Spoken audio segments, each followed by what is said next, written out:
안녕하세요, 루트나인입니다. 앞선 영상에서 16인치 맥북 프로를 구매하시는 경우에는 꼭 교육 할인으로 구매를 하시라고 말씀을 드리고 영상을 올렸는데 신기하게도 바로 다음날 교육 할인 및 행사가 시작되었습니다. 무엇보다 새롭게 출시된 16인치 맥북 프로는 영상, 사진, 그래픽, 사운드 관련 생산성 작업을 하시는 프로분들과 아마추어분들 모두에게 꼭 추천을 드리고 싶습니다. 기왕 구매하실 예정이시라면 꼭 이 행사의 혜택을 놓치지 않으시길 바라겠습니다. 자, 지난 시간에 이어서 16인치 맥북 프로 선택 요령에 대해서 말씀을 드리는 것을 시작으로 맥북을 수령받고 검수하는 방법, 2020년 맥북 프로의 전망과 이를 바탕으로 맥북 프로 16인치 지금 사도 좋은지에 관한 제 소견을 드릴 수 있도록 하겠습니다. 앞선 영상에서는 제가 기본 사양 이외에 프로세서, 램, 그래픽, 스토리지 중에서 최소 한 가지 이상은 업그레이드를 하시라고 말씀을 드렸었는데요. 각자 본인에 필요한 맞는 우선순위가 있겠지만 본인이 학생 혹은 아마추어이신 경우에는 그래픽은 8GB의 AMD 라데온으로 램은 32GB까지 올리시길 권장해드리고 싶습니다. 맥에서 속도는 그래픽카드의 영향을 많이 받는데도 불구하고 고급형 기본 사양에서 업그레이드 사양으로 올리는데 122,500원에 가능합니다. 가성비의 업그레이드죠. 램은 충분할수록 좋은데 32GB 이상의 램은 엄청난 성능을 바탕으로 수많은 인터넷 브라우저를 켜놓으셔도 문제없이 돌아가는 것을 확인해 보실 수 있으실 겁니다. 본인이 프로에 해당하시는 경우에는 제가 특별히 설명을 드릴 필요가 없겠지만 스토리지를 제외한 풀 업그레이드를 추천해드립니다. 2018년에 출시한 맥북 프로만 해도 풀 업그레이드가 큰 차이를 보여주지 못했지만 이번에 새로 출시한 맥북 프로 16인치 풀 옵션은 완전히 달라졌습니다. 프리미어 프로, 포토샵, 애프터 이펙트에서도 아주 잘 작동하고 특히 파이널 컷에서는 환상의 작업 능력을 보여줍니다. 특히 렌더링 시간 단축을 확실하게 경험하실 수 있습니다. 비용이 문제가 되시는 경우에는 메모리 32GB까지는 유지할 수 있도록 하시고 프로세서도 2.3GHz i9까지는 꼭 유지하시길 추천드리겠습니다. 저장 장치는 제가 작년부터 될 수 있으면 1TB는 기본으로 가지고 가시길 추천해 드렸었는데요. 4K 영상 편집이나 로우 사진을 주로 촬영하시는 비디오 에디터, 포토그래퍼 분들께서는 2TB를 기본으로 선택하시길 추천해 드립니다. 선택 사양에서 스토리지를 제일 마지막 순위로 둔 이유는 무엇보다 아이클라우드와 병행 사용이 가능하고 또 구글 드라이브와 같은 웹하드를 이용하셔도 속도에 문제가 없고 그리고 썬더볼트 3 때문입니다. 맥북 프로 16인치에 탑재된 썬더볼트 3의 경우에는 인텔이 개발한 데이터 전송 규격으로 USB 3.0보다 8배 빠른 속도로 최대 40GBps의 일반 소비자용 데이터 전송 규격 중에서 가장 빠른 속도를 자랑합니다. USB,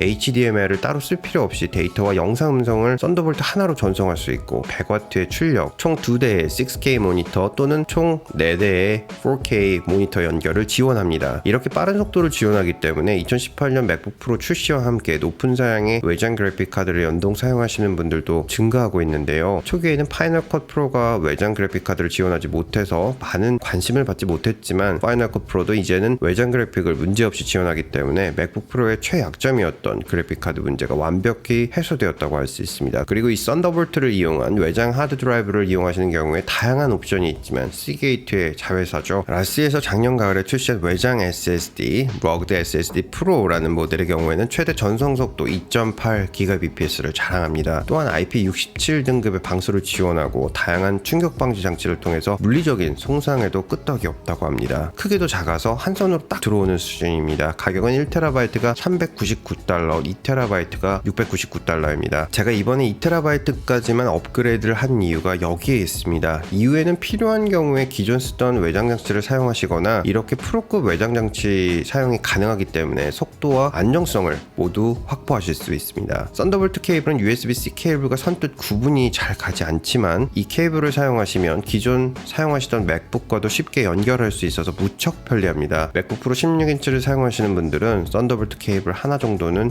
구입을 고려해 보시는 것도 좋을 것 같습니다. 키보드의 경우는 영문 키보드 구매를 권장해드리고 싶습니다. 그 이유는 디자인적으로 우선 더 깔끔한 면도 있지만 무엇보다 추후에 중고 판매 시 더 많은 구매자에게 연결될 수 있는 기회가 있습니다. 맥북은 윈도우즈와 달리 OS에서 언어 설정이 쉽게 변경이 되기 때문에 기본 영문 키보드만 적용하시면 세계 어느 언어를 사용하시는 사용자들에게도 판매할 수 있습니다. 한국에 계신다고 해서 한글 키보드를 꼭 선택하실 필요는 없습니다. 한국에 거주하는 외국인들과 또 유학 오는 학생들도 지속 지속적으로 늘어나고 있기 때문에 더 시장을 넓게 보신다면 한글 키보드가 익숙하신 분들께서는 굳이 한글 키보드 선택을 하지 마시고 영문 키보드를 선택하시길 권장해 드리겠습니다. 앞서서 썬더볼트 포트에 대해서 설명을 좀 해드렸었는데요. 이 포트가 다재다능하고 엄청난 파워를 지닌 것은 맞습니다. 하지만 너무 혼자 앞서가서 주변 기기들이 지원을 하지 못하는 경향이 좀 있죠. 아직까지 많은 주변 기기들이 USB-A 타입을 지원하고 SD카드 등을 연결하기 위해서 별도의 아답터를 각각 구매해서 사용해야 하는데, 애플에서 판매하는 아답터는 멀티허브가 없기 때문에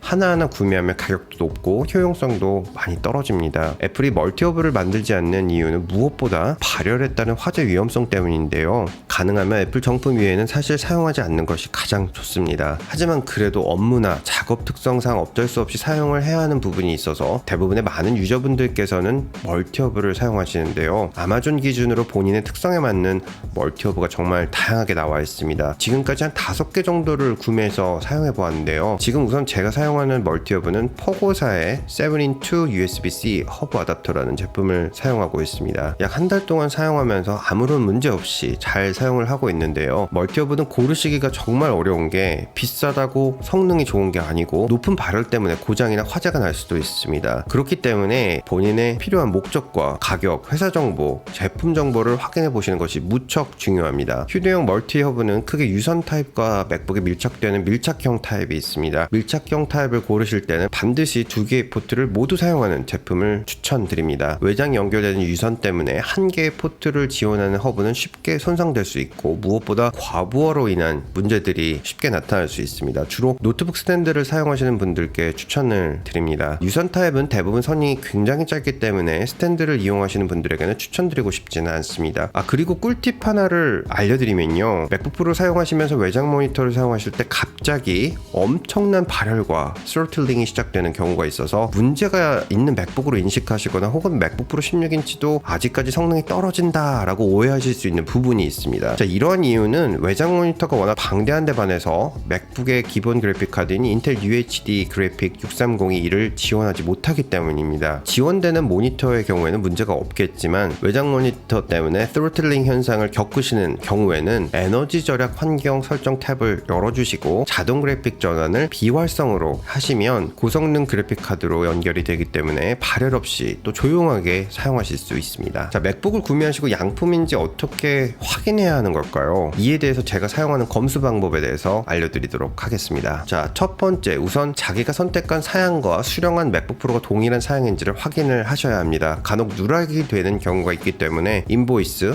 박스, 그리고 맥 메뉴에서 사과 모양의 맥북 정보를 확인해 보시고 사양과 시리얼 넘버가 모두 일치하는지 반드시 확인하셔야 합니다. 두 번째는 맥북 프로를 박스에서 꺼내시면서 떨어뜨리지 않게 주의하신 다음에 한번 살짝 흔들어 보시면서 소리를 들어보시길 권장해 드립니다. 정말 간혹 조립 볼트 등이 빠져 있어서 소리가 날 수도 있습니다. 자, 세 번째는 외관 검사입니다. 빛에 비추어서 외관을 살펴보시면서 스크래치와 딩이라고 하죠, 움푹 패인 자국 등이 없는지 살펴보도록 합니다. 코너 양 4귀퉁이의 스크래치나 딩 자국은 애플에서 나중에 서비스를 받을 때 소비자의 과실로 인한 외부 충격이 있었던 제품으로 인식될 수 있기 때문에 나중에 애플 케어가 만료되고 나서 서비스를 받아야 할 때 서비스가 거부될 수도 있습니다. 만일 내 귀퉁이에서 이런 흔적을 발견하신 경우에는 반드시 반품하시길 권장해 드리겠습니다. 자, 네 번째는 기능 검사입니다. 키보드, 터치바, 트랙패드, 모니터의 스크래치와 정상 작동 여부도 모두 확인하시길 바라겠습니다. 키보드의 경우에는 키감을 모두 체크해 보시고 백라이트가 모두 정상 작동하는지 밝기를 조정해서 확인해 보아야 합니다. 트랙패드는 어느 곳을 눌러도 정상 작동하는지 확인하시면 되겠습니다. 터치바는 라이트 밝기는 모두 일정한지, 모든 부분이 정상 작동하는지 버튼을 누르고 확인을 하시면 되고, 키보드 이외에 썬더볼트 포트 4개가 모두 정상 작동하는지, 모두 전원 케이블이 연결이 되는지 확인하시기 바라겠습니다. 그리고 전원 버튼의 터치 아이디가 정상 작동하는지도 확인하시기 바라겠습니다. 사운드 체크는 전 주로 이 사이트를 확인하는데요. 여기에 가셔서 스피커와 헤드폰 잭을 이용한 헤드폰 사운드가 모두 정상 작동하는지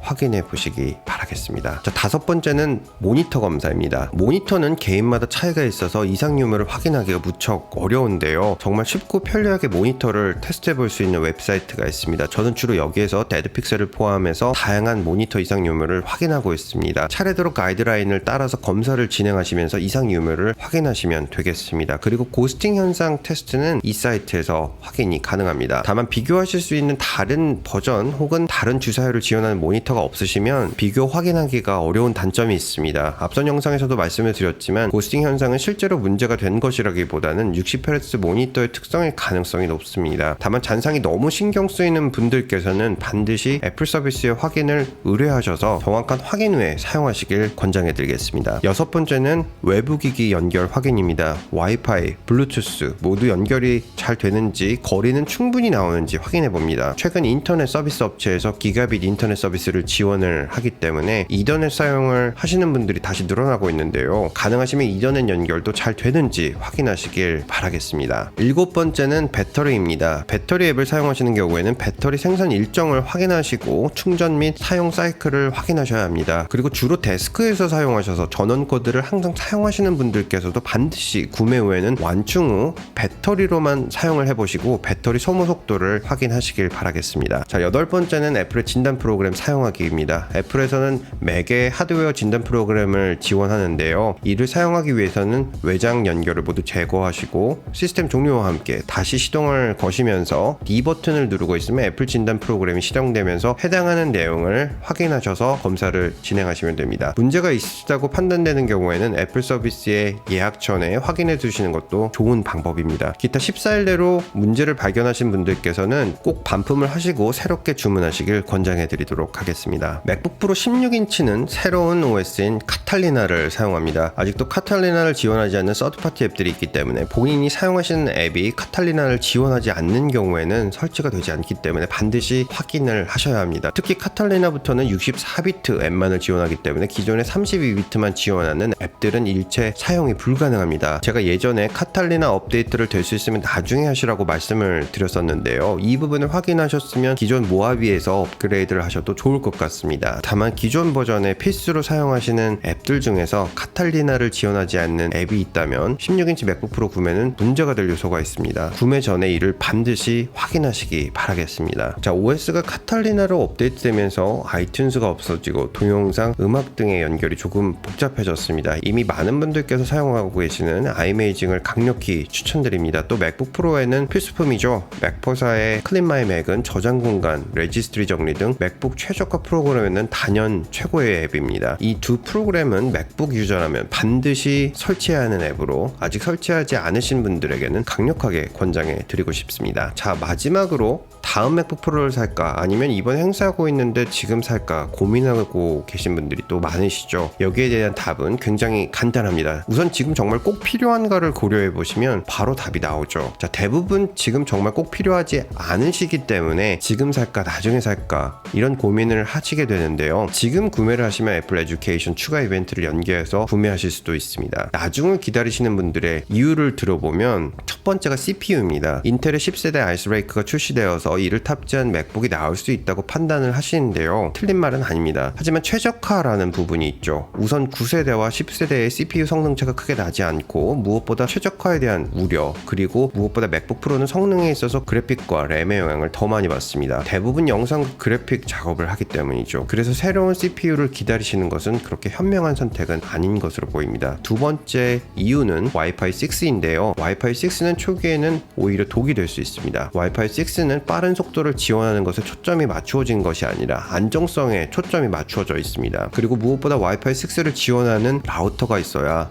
사용이 가능합니다. 다시 말해서 인프라가 충분히 갖춰져야 하고 최적화된 기술을 도입하는 것을 선호하는 애플로서는 다음 버전의 와이파이 6를 도입하지 않을 것으로 보입니다. 이번 라스베가스 CES에서 인텔이 썬더볼트 4를 발표했고 애플은 아마도 가을 이후에 출시하는 맥 시리즈에 이를 탑재할 것으로 보이는데요. 썬더볼트 4의 경우에는 이례적으로 인텔 인텔이 명확하게 속도를 공개하지 않아서 논란의 중심이 되었습니다. 다만 기존 썬더볼트 3와 동일한 속도를 지원하게 될 것으로 예측되고 있습니다. 무엇보다 하반기에 출시되는 맥북 프로에 144Hz 이상의 주사율을 지원하는 미니 LED가 탑재된다는 루머가 있습니다. 미니 LED의 장점이 많기 때문에 충분히 가능성이 있지만 아직까지 관련 기업들의 뚜렷한 움직임이 보이지는 않고 있습니다. 게다가 역시 만일 탑재가 되더라도 최적화에 대한 우려가 남아있기 때문에 저는 지금 맥북 프로 16인치를 구매하시라고 말씀드리고 싶습니다. 항상 최고의 정보는 루트9에 있습니다. 감사합니다. 보스턴에서 루트9이었습니다.